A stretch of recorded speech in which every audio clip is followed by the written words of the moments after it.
E o presidente da CPI, vereador Gabriel Azevedo, está aqui comigo no estúdio. Uma boa noite. Seja muito bem-vindo. Muito obrigada, viu? Boa noite, Elis. Boa noite a quem nos acompanha na Band Minas. Qual é o panorama, que pode se fazer dessa situação toda? Conta pra gente aqui, vereador. Elis, não precisa ser especialista para entender que o transporte público em Belo Horizonte está um caos. Para quem nos acompanha, é uma pequena linha do tempo. Em 2008, o prefeito Fernando Pimentel, no último ano da sua gestão, faz um contrato com os ônibus.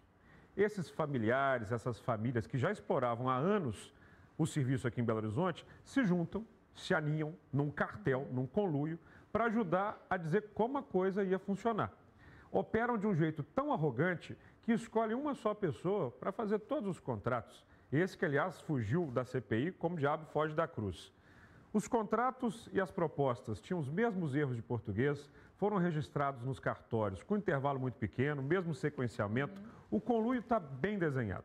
De 2008 para cá, esse contrato deveria ser auditado de 4 em 4 anos para conferir os custos que cada uma dessas empresas tem e chegar a uma conclusão do valor da tarifa. O último, feito em 2018, contratou, vejam bem, uma empresa que nunca auditou contas públicas de transporte em nenhum lugar do Brasil. E mais do que isso, pegou notas fiscais de combustível de Conselheiro Lafayette, Uberlândia, Montes Claros, tudo. O cartel se espalha, então. Eu já disse que o esquema mais do que Belo Horizontino é mineiro, e mais do que mineiro é no Brasil todo. Essa auditoria pegou uma série de documentos que não faziam nenhum sentido e, claro, chegaram à conclusão que a passagem em Belo Horizonte deveria custar R$ 6,35. Um completo absurdo. O prefeito negou, decidiu por um valor de R$ 4,50, que vigora. E, claro, esse cartel e essa questão fajuta de uma auditoria que não aconteceu são a linha mestre da nossa investigação na CPI.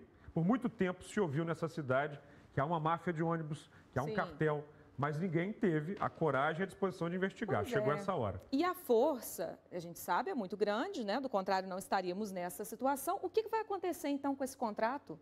Existe um comitê reavaliando ou ele vai ser cancelado realmente? Como é que vai ser? Em primeiro lugar, é bom parabenizar a população que no ano passado renovou a Câmara Municipal e com os atuais vereadores foi possível abrir uma CPI. Ela já deu muitos frutos. Não é essa CPI que termina em pizza, não. A nossa está chegando ao fim com 2 diretores afastados, 2 processos administrativos punitivos acontecendo na BH Trans, além de um comitê criado justamente para discutir o contrato de ônibus.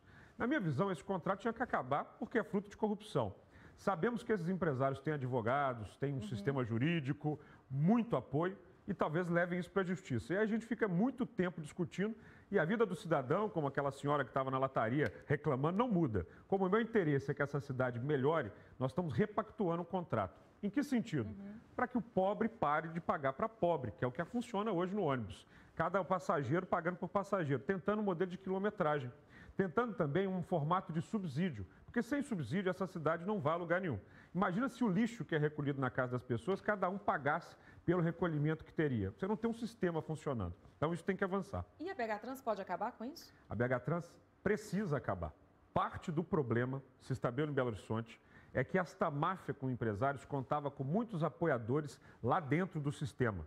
Diretores, e falo aqui nomes claros, o senhor Célio Bousada, que foi presidente por 4 anos, esse homem tem que pagar pelo mal que fez a essa cidade. E vai pagar.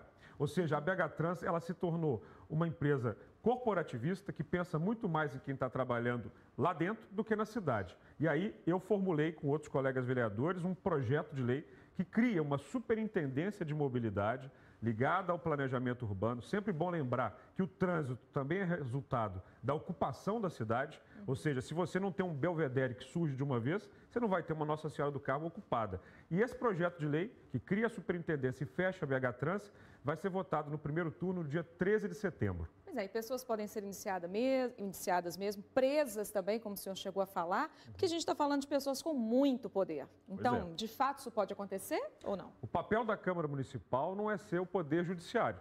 A gente não prende, mas a gente oferece um relatório para o Ministério Público, que já tem uma força-tarefa conosco, e oferece uma série de insumos, documentos, quebras de sigilo para o Ministério Público de Contas, um órgão que tem o papel de devolver o dinheiro se ele foi tomado do poder público de uma maneira indevida.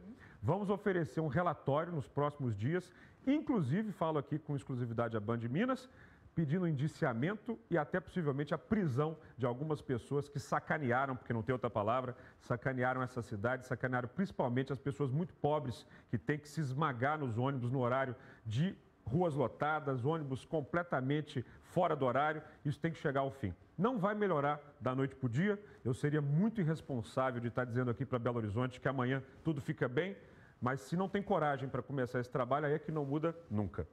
Tá certo. Muito obrigada, então, pela Obrigado participação. Boa noite. Boa noite.